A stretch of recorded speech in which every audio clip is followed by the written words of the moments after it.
नारायण नारायण नारायण। सद्देव स्वामी जी, श्री राम सुखदास जी महाराज के प्रवचनों और पुस्तकों से जो हम लोग पठन पाठन कर रहे हैं, देखो भाई, महाराज जी कहते हैं कर्म योग में मन नहीं लगाना पड़ता है। प्रत्युत कामनाओं का त्याग होने पर मन का भी त्याग हो जाता है।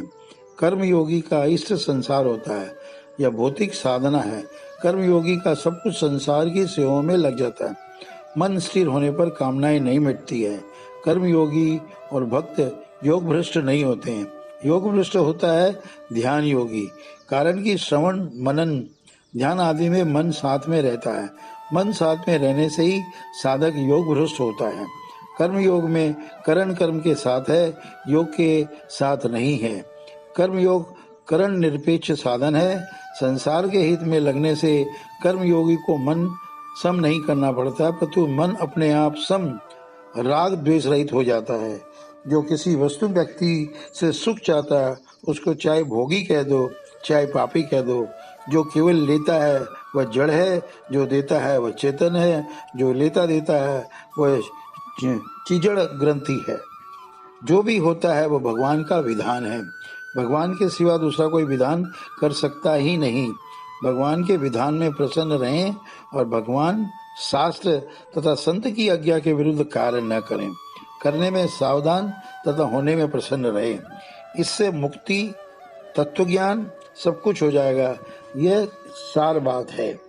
जिस काम को ठीक नहीं जानते वह काम मत करो भाई। जाने हुए असत का त्याग करना है। जाने हुए असत का त्याग करने से पूरा त्याग हो जाएगा। दूसरों से सुख पाने की जितनी इच्छा है उतनी ही जड़ता है। वस्तु व्यक्ति से सुख लेना महान जड़ता है। फिर चिन्मता कैसे समझ में आएगी?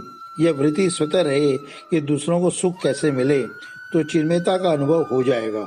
हमें किसी से सुख नहीं लेना है, यह बात जल्दी समझ में नहीं आती, पर दूसरों को सुख कैसे हो यह समझना सुगम है। इसमें भी ऊंची बात है कि मेरे द्वारा किसी को भी दुख न हो, किसी को दुख न पहुंचे, ऐसा भाव करने में न कोई खर्चा है न परिश्रम। किसी का भी अनिष्ट नहीं चाहे, इसकी बड़ी भारी महिमा है।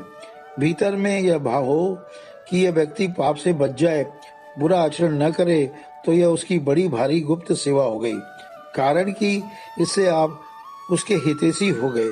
सर्वभूते हिते रहता, इससे आपका भी हित होगा और उसका भी होगा। त्याग करने से आपको उन्नति होती है पर वस्तु शुद्ध हो जाती है। ग्रहण करने से आपका पतन होता है और वस्तु अशुद्ध हो जाती है। जड़ वस्तुओं से सुख चाहना, उनसे सुख लेना पाप है। नारायण नारायण नारायण नारायण।